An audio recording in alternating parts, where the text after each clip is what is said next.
from a leadership perspective, so for us, it's interesting. So I'm just going to continue to pull it back and talk from what I know, which is the companies that I've built and worked in, and a lot of one of the things that I dislike about us as a company is we have 12 people, and I love them all, and I work by myself all day, every day. Yep. So morale for me, I'm pretty self-motivating and so forth, but in this day and age in the world we live in, with Athena, we don't need to build an Australian-based team. We can be as big as we want and have everyone fully virtual. I totally believe that. We're growing really, really fast. Yep. 12 people in 10 different cities. Yep. But I want a team around me just so I can hang out with people. Yeah, Genuine.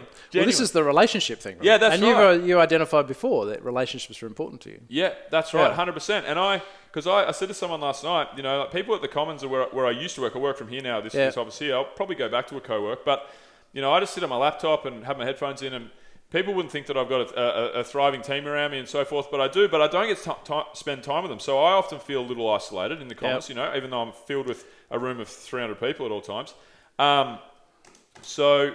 But getting morale across for our team is quite challenging. So anytime we have an online meeting, I'll often start on time and then let it play out for a little while just to get a bit extra, banter in across the board and so forth, because we don't have that in line. But online or offline or whatever the team may be, how do you think creating that culture is best?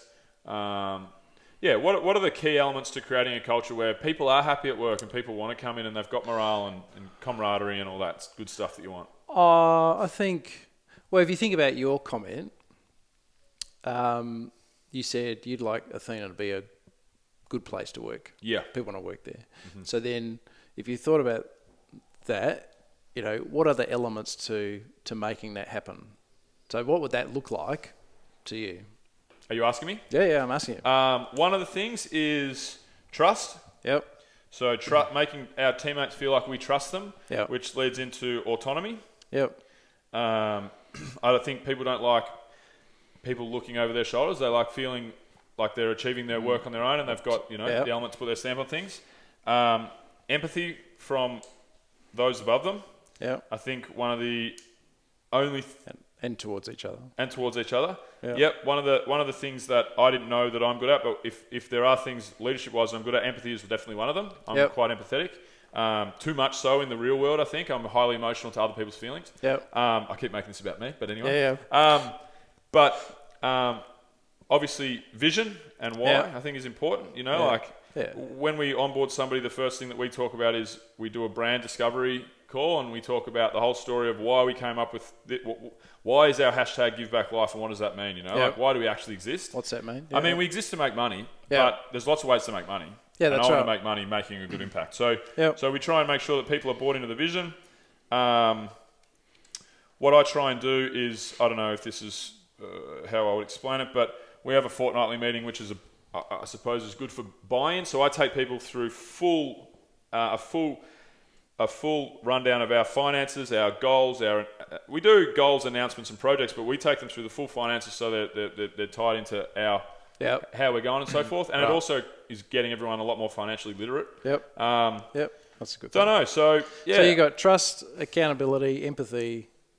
Autonomy. Sorry. Yeah. Empathy, vision. But this is all just stuff that's coming to mind. But but if you think about that, so some of these things are actions, right? So getting buy-in, etc., are just activities. Mm-hmm. They don't necessarily create the good place to work. They are part of the tools that you're using. But I think you've got, the vision, empathy, autonomy, trust, and probably autonomy needs empowerment.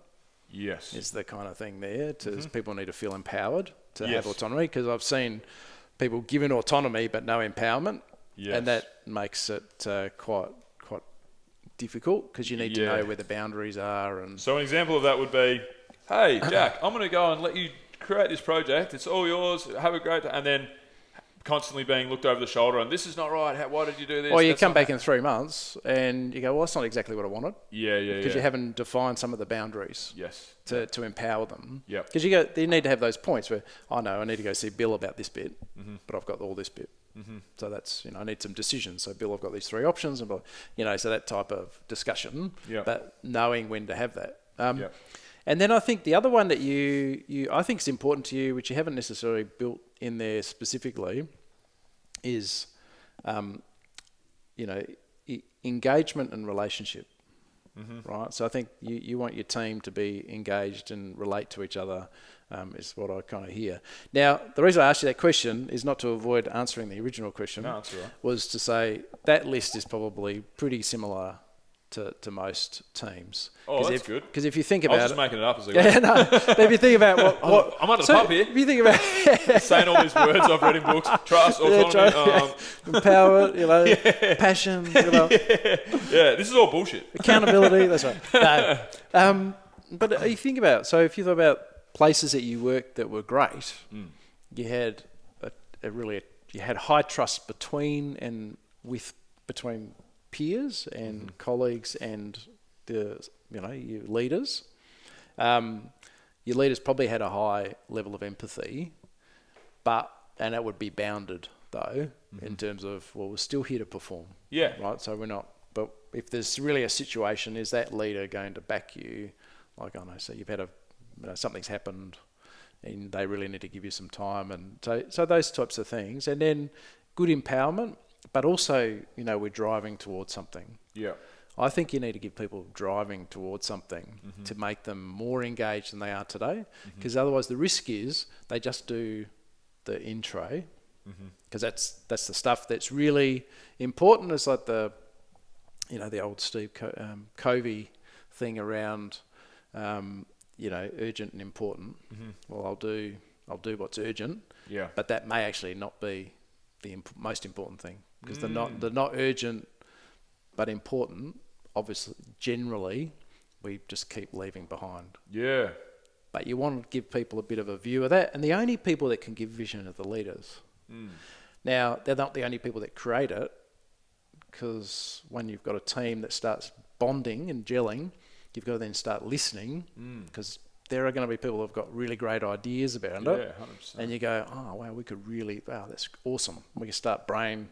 And that's why, people do have leadership, off-sites and I know you don't like meetings, but that's why they do have planning days and things, because you never know what's going to come out of that. Oh, yeah. No, and you want to get some of that insight from your own people about that. And that is about trust, and that is about empowerment and stuff like that, right? No, you're right. So if you think about putting all those things together, that's what makes great teams, right? Yeah, no, for sure.